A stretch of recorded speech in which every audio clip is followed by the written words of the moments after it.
इसके अलावा कुछ और भी कंपेनियंस होते हैं इसके, जो इसके चारों ओर चक्कर लगाते हैं। उन कंपेनियंस को क्या बोलते हैं हम? सैटेलाइट बोलते हैं। ठीक है। There are 8 planets in the solar system. और अगर बात की जाए प्लैनेट्स की, तो सोलर सिस्टम में कितने प्लैनेट्स हैं? 8 प्लैनेट्स हैं। And the earth is one of them. और इन 8 प्लैनेट्स में अर्थ भी एक प्लैनेट है। These planets in order of their distance from the sun are. और अगर बात की जाए डिस्टेंस के अकॉर्डिंग, तो डिस्टेंस के अकॉर्डिंग अगर सन से बात की जाए तो सबसे पहले जिस प्लैनेट की बारी आती है वो है मरकरी, उसके बाद वीनस, फिर Earth, Mars, Jupiter, Saturn, Uranus and Neptune. ठीक है। सबसे लास्ट में जो प्लैनेट होता है वो नेपच्यून होता है, और जो सबसे नंबर 1 पर जो प्लैनेट आता है डिस्टेंस के अकॉर्डिंग सन से, वो प्लैनेट है मरकरी। ठीक है।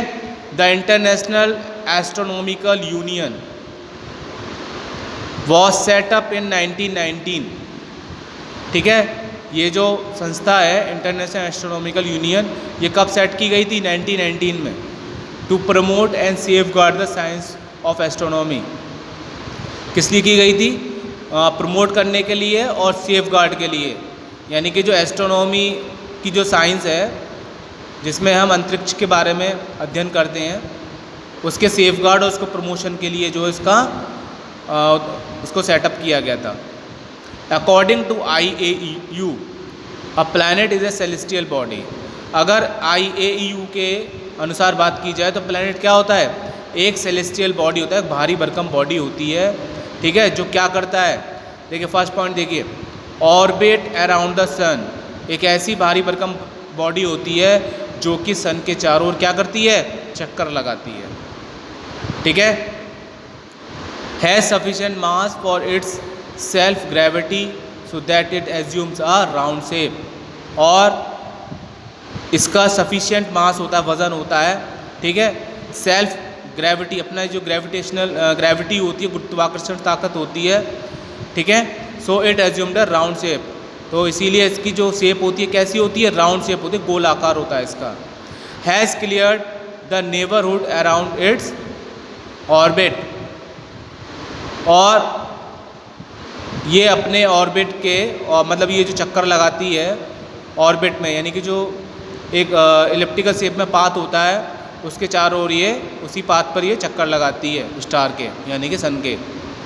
According to IAEU's classification, Pluto is no longer called a planet as it does not have sufficient mass. It is called a dwarf planet. IAEU के वर्गीकरण के अनुसार प्लूटो अब एक प्लैनेट नहीं है। क्यों नहीं है? इसका कारण ये है कि इसका जो मास है, यानी कि जो वज़न है, वो सफिशिएंट नहीं है। जितना होना चाहिए एक प्लैनेट का उतना वज़न नहीं है। तो इसीलिए इसको क्या, किस नाम से जाना जाता है? It is called a dwarf planet, which is a dwarf planet Pluto. ठीक है। Which is a dwarf planet Pluto. Okay. हम कॉमन कैरेक्टरिस्टिक्स, अब कुछ इसकी विशेषताएं देख लेते हैं प्लैनेट की। शेप, देखिए all the planets are spherical in shape. ज़्यादातर जितने भी प्लैनेट्स होते हैं वो किस शेप में होते हैं? स्फीयर की शेप में होते हैं, यानी कि एक बॉल के आकार में होते हैं जितने प्लैनेट होते हैं। ठीक है। डिस्टेंस की बात कर लेते हैं। Distance, all the planets are much closer to the earth than the sun. As such they have many common features.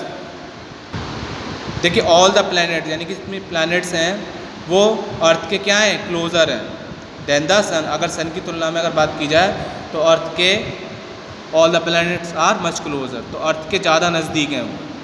ठीक है। सन की तुलना की जाए अगर। As such they have many common feature, और उनके जो फीचर भी कैसे हैं? कॉमन फीचर है उनके, सामान्य सी उनकी विशेषताएं हैं। ठीक है। जैसे कि मोशन।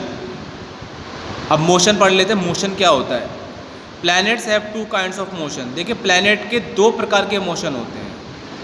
पहला मोशन होता है रोटेशन और दूसरा होता है रेवोल्यूशन।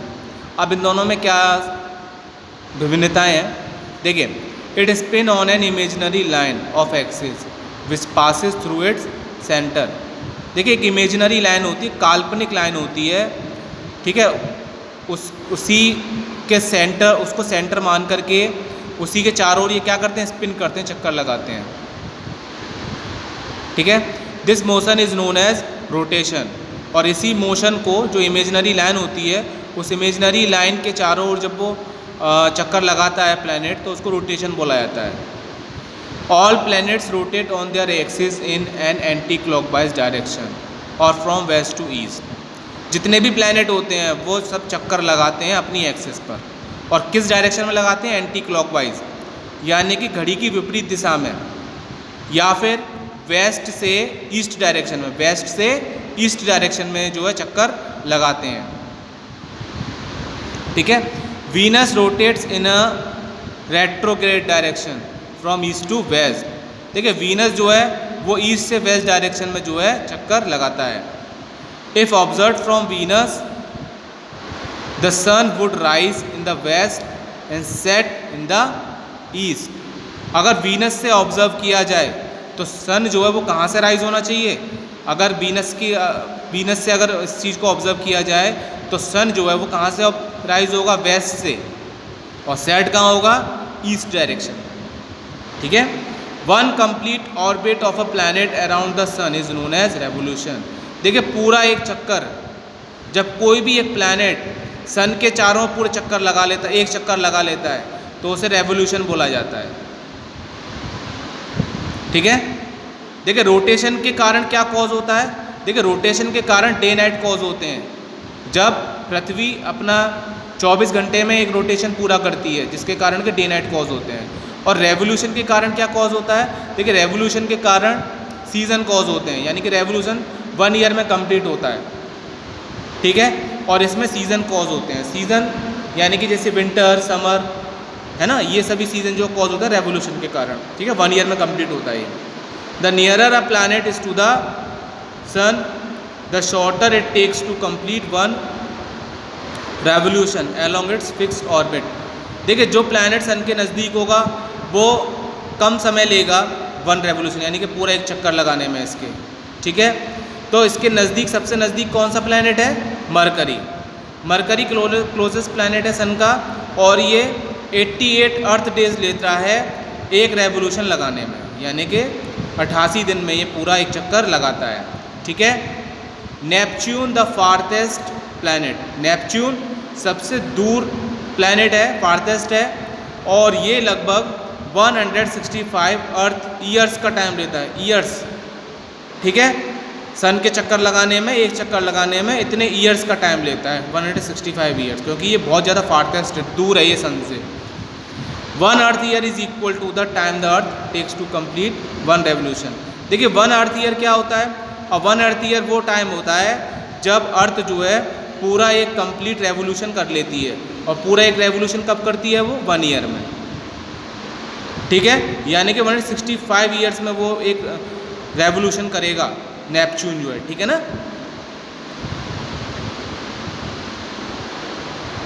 चलिए एलिप्टिकल ऑर्बिट। अब एलिप्टिकल ऑर्बिट क्या होता है, all planets revolve around the sun in fixed elliptical path called orbit and in the same direction except Venus.